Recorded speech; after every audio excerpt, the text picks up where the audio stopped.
Je m'appelle Frédéric Franqueur, je suis un passionné de vélo. On est à Quaticook, on va faire une belle ride de gravel.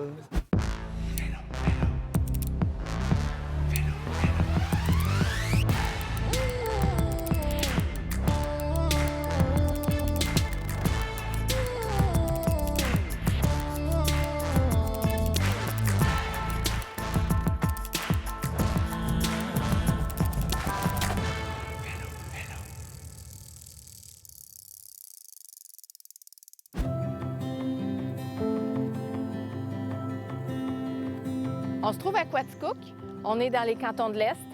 Et Quaticook est bien connu pour son parc de la Gorge avec le pont suspendu pour piétons et évidemment la crème glacée. Mais on a beaucoup développé notre offre de vélo au fil des dernières années. Dans la région ici, on retrouve 70 km de vélos de montagne.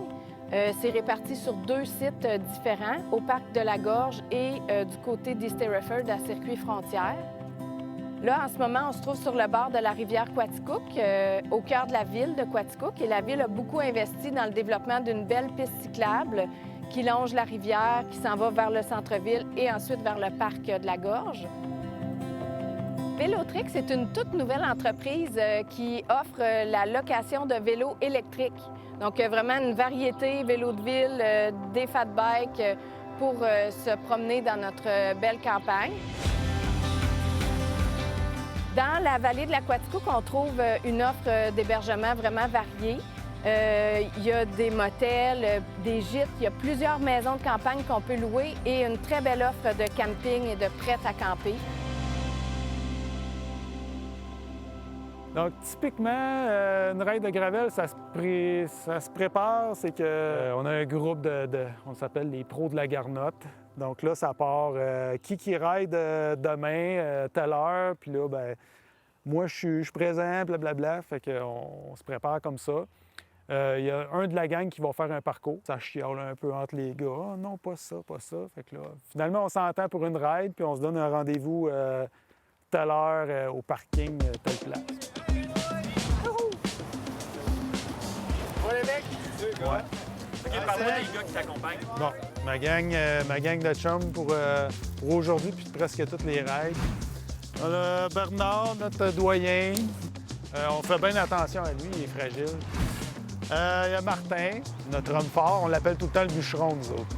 Stéphane, c'est mon acolyte grimpeur. François, grand chum aussi, on est souvent ensemble. Puis Sébastien, notre Français d'adoption. C'est, je dirais, l'instigateur du club de gravel. C'est une gang qu'on s'est créée ensemble parce qu'on aime beaucoup gravel bike puis vélo de montagne également. Donc, c'est un groupe fermé parce que c'est des amis, on se réunit souvent, on se fait des parcours entre nous, puis c'est vraiment agréable. Notre chum Frédéric Franqueur, qui est un grand cycliste, un bon palmarès à lui, tout ça, c'était comme un peu pas la star, je dirais, mais bon, c'était un gros morceau du club. J'ai 45 ans, je suis un mordu de vélo. Je travaille à l'Université de Sherbrooke en génie mécanique. J'ai commencé la compétition de vélo, j'avais 14 ans environ, dans le fin fond de l'Abitibi. Donc, j'ai commencé vélo de montagne, vélo de route, puis naturellement, on faisait de la gravel, vu qu'il y avait beaucoup de chemins de gravel là-bas. Ça a toujours été dans mes gènes, je dirais. OK, bon, on y va.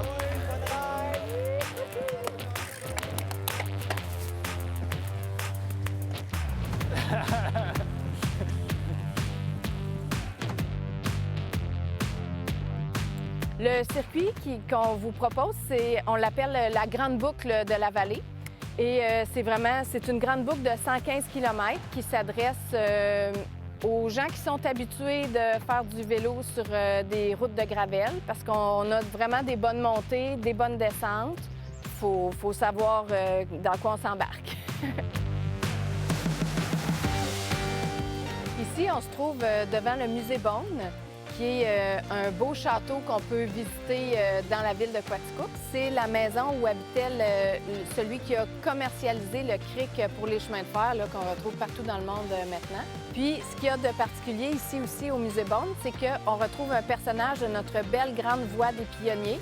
On va en croiser un autre sur le circuit, celui à East Hereford, mais ici, on retrouve M. Norton qui nous raconte son histoire, puis pourquoi il est tombé en amour avec cette belle maison-là, puis pourquoi il a décidé de s'installer ici. Et que c'est beau. J'ai toujours rêvé de les visiter. C'est le début du circuit de notre grande boucle de la vallée. Fait qu'on sort de la ville par ce beau chemin-là, puis on s'en va vers notre premier chemin de terre.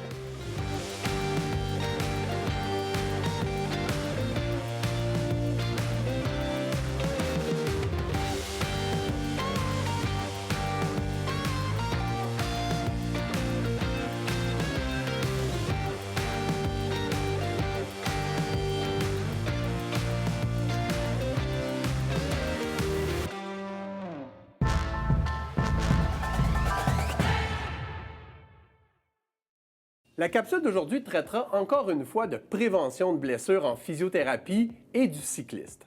Alors parlons de la cadence de pédalage, cet aspect technique si important dans la prévention de blessures, en compagnie de Philippe Duchesne, physiothérapeute. La première question qui vient en tête, Philippe, c'est quelle est la cadence de pédalage idéale? Donc habituellement, on va chercher d'avoir une rotation par minute de 80 à 90 pour être le plus efficace possible. Bien sûr, pour faire ça, il faut avoir une excellente coordination, un bon contrôle moteur et une excellente capacité cardiovasculaire. Cela fait en sorte que les professionnels, eux, c'est facile parce qu'ils sont capables de retarder la fatigue grâce à diminuer la force musculaire. Par contre, pour les cyclistes amateurs, leur capacité cardiovasculaire est moindre, ce qui va obliger les cyclistes à avoir une cadence qui est plus basse. Par contre, avec l'expérience et l'entraînement, ils peuvent vraiment devenir meilleurs rapidement. Par rapport à cette cadence idéale-là, Philippe, que vois-tu comme problème, comme blessure, si jamais elle n'est pas optimale? Donc, lorsqu'elle est trop basse, on va souvent avoir une surcompensation des quadriceps, donc demander trop de force musculaire et ainsi développer des blessures plus rapidement. Finalement, Philippe, verrais-tu des outils que les gens peuvent utiliser pour améliorer de façon optimale cette cadence de pédalage? Donc, il existe des capteurs de cadence qui peuvent être installés sur le vélo et qui permettent de voir la cadence actuelle à laquelle on pédale. Donc, ça permet de savoir un peu quel type de cycliste on est, c'est quoi notre cadence idéale et permettent aussi de s'améliorer pour gérer notre énergie lors d'une longue randonnée cycliste. Merci encore, Philippe, pour tes précieux conseils. On invite vraiment les gens à consulter leur physiothérapeute.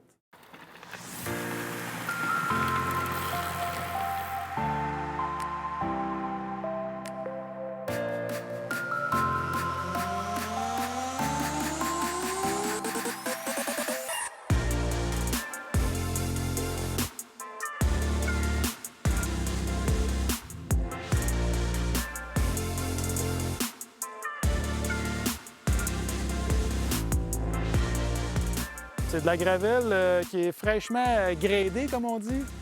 Donc, c'est difficile, c'est très instable sur le vélo, des bonnes pentes aussi. Donc, c'est le début de la règle.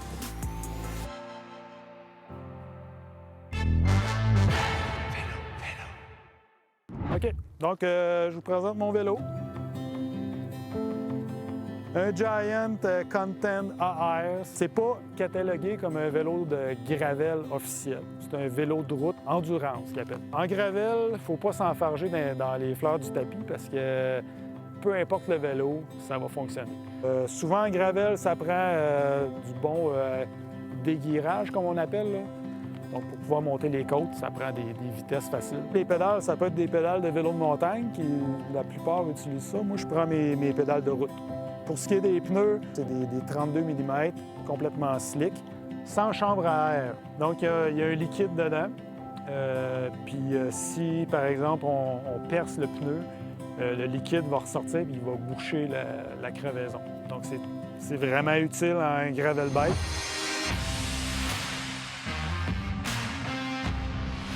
Donc là, on s'en va vers Parker Hill. Ça a l'air qu'il y a une bonne côte qu'on va monter. Donc, on s'enligne là.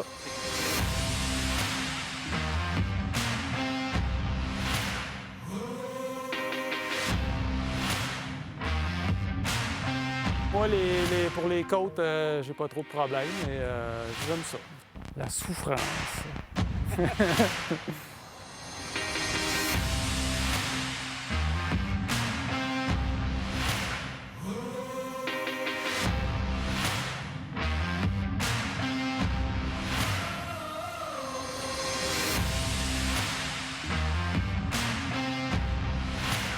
Méchante belle côte, des super points de vue. Là. Tu vois tout le Vermont, le New Hampshire qui est là. C'est super beau. Ça monte.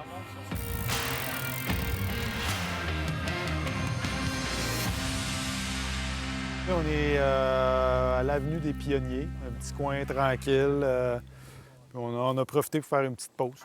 La voie des Pionniers, c'est 27 installations comme on trouve ici. On voit par le trou de la silhouette la maison qui a habité, la ferme ou l'église qui a aidé à construire ou la terre agricole qui a exploité.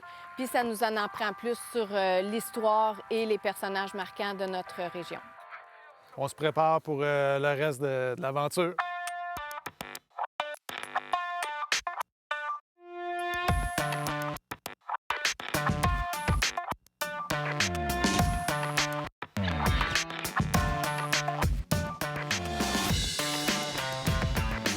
Donc ici, on est à East Hereford. On ne peut pas venir à East Hereford sans arrêter à la pisciculture des bobines, famous dans la région. Donc ici, ce qu'on fait, c'est qu'on produit de la truite arc-en-ciel en eau de source, dans des conditions éco-responsables. Et puis, les gens là, qui passent dans les environs ici, tous nos produits sont offerts à notre boutique qu'on voit ici à l'arrière. Donc, on est toujours heureux d'accueillir et de servir les gens, faire découvrir nos produits. On produit autant de la truite fraîche, mais aussi des produits prêts à cuisiner, comme des pâtés, des feuilletés, de la truite fumée aussi, qui est bien connue là, dans la région, puis même dans la province. Là. Vous êtes les bienvenus à venir nous visiter, ça va nous faire plaisir.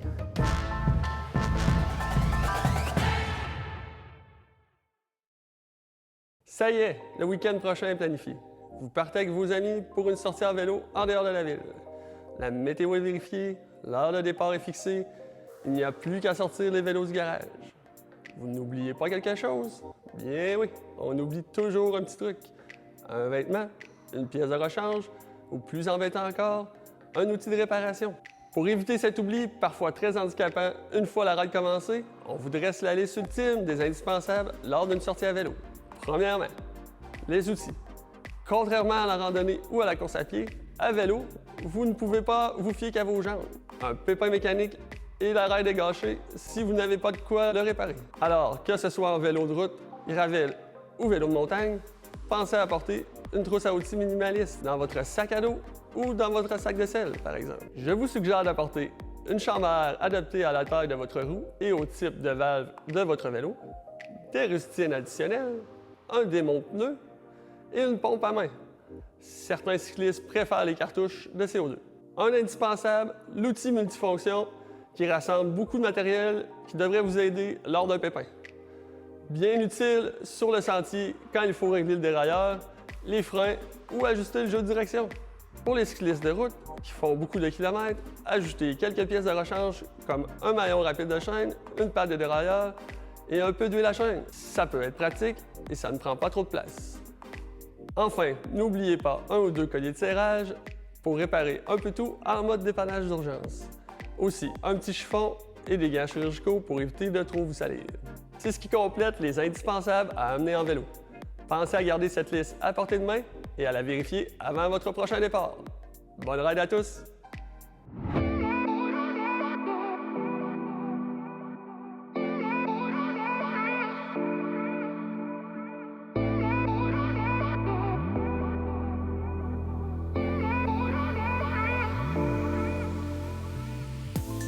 Donc, on vient d'arriver à East Hereford.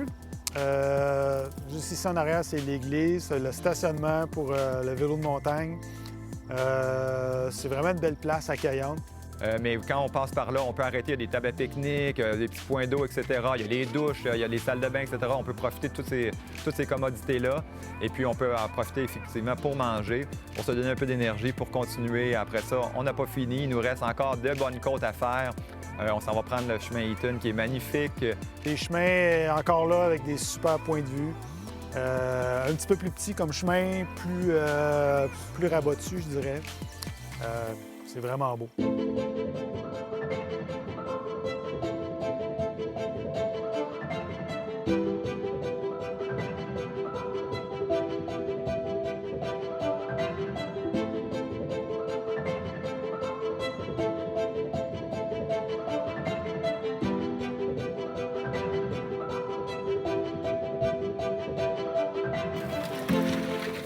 On a fait tantôt le chemin Saint-Laurent, qui est vraiment un beau chemin, tout petit pelage, les arbres qui se referment sur le dessus.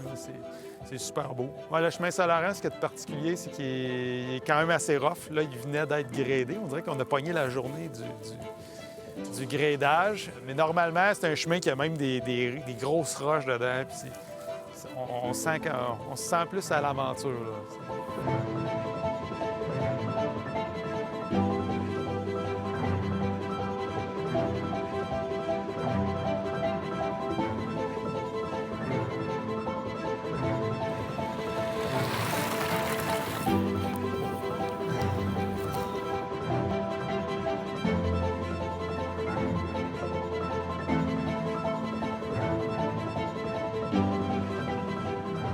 Des coins de montagnes super beaux, des forêts, des champs. Des fois, ça pue un peu le fumier, mais ouais, c'est pas mal ça.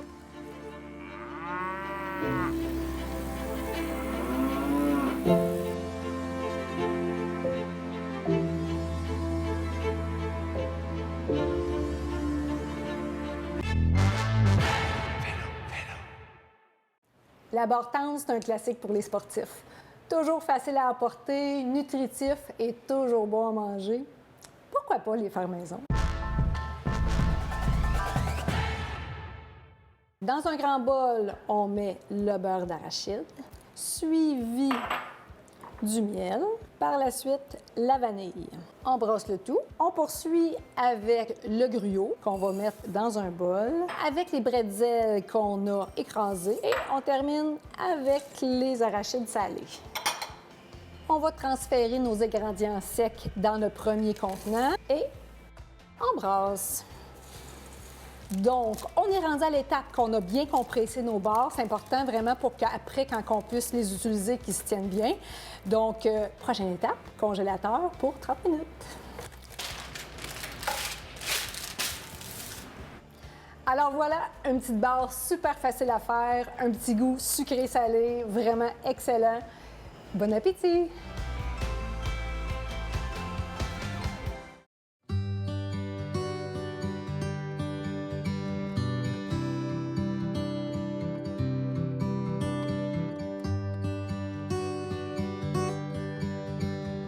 Sur le parcours, il y a un paquet d'endroits où on peut arrêter.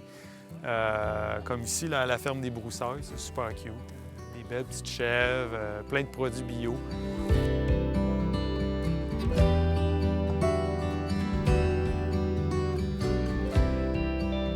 Moi, je m'appelle Safran. Je suis le fils des producteurs ici de la ferme Les Broussailles. Nous autres, on est situés à Martinville, sur le bord du circuit le nouveau circuit de vélo de Quaticook. Fait que la ferme des Broussailles, ça a commencé il y a 7 ans. On fait du fromage biologique au lait cru, du fromage un petit peu inspiré des fromages français, des croûtes fleuries et des fromages à pâte ferme. On achète aussi du lait de brebis à des voisins pour faire nos fromages de brebis. C'est très local. Grâce au lait cru, on va pouvoir goûter un petit peu le goût du terroir. Là. Le fromage au lait cru, ça permet de goûter un petit peu plus les subtilités d'un bon fromage. Notre clientèle, principalement, on a un petit peu de tout. On a du monde qui sont en vacances, qui passent dans la région. On est à côté de plusieurs circuits, là, comme le circuit des pèlerins pour les marcheurs, sur le nouveau circuit de cyclistes aussi, de la MRC de Quaticook. Fait un petit peu de tout, un petit peu comme aujourd'hui. Là.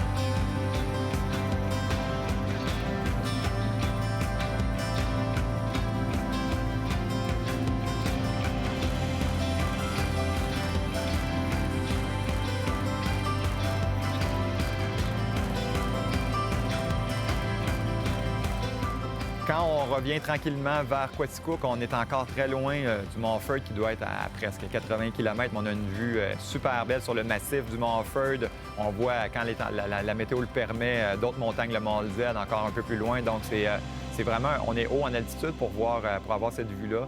Donc, c'est super beau. Puis après ça, il nous reste un beau petit bout de chemin encore à faire pour arriver à la ville, retourner pour clore la boucle, mais du beau terrain.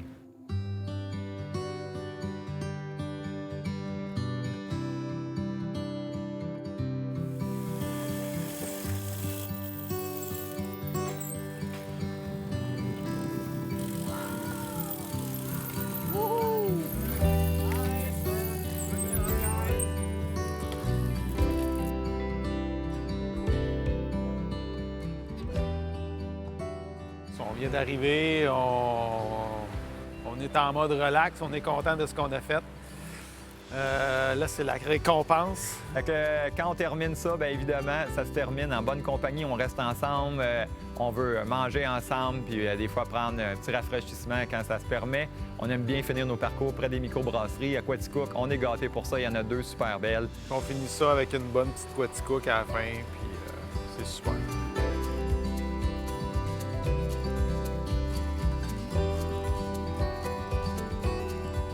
Donc, c'est un plaisir de venir se stationner ici, de faire la boucle, puis de rire, de parler de notre journée, des petites anecdotes qui sont arrivées, là, de rire un peu d'un de l'autre quand il y a quelque chose de comique qui est arrivé ou des bris mécaniques.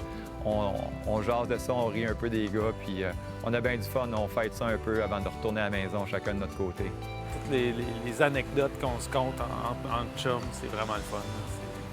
C'est important, puis c'est l'équilibre, je pense, dans la vie. Bon, qu'est-ce qu'on peut souhaiter? Du beau temps. Puis pas de blessures. Donc, c'est ce qu'on veut, c'est profiter au maximum de l'été, faire des belles rides de gravel, mixer ça avec un peu de belles rides de vélo de montagne. D'autres rides comme ça, j'en prends à pelleter.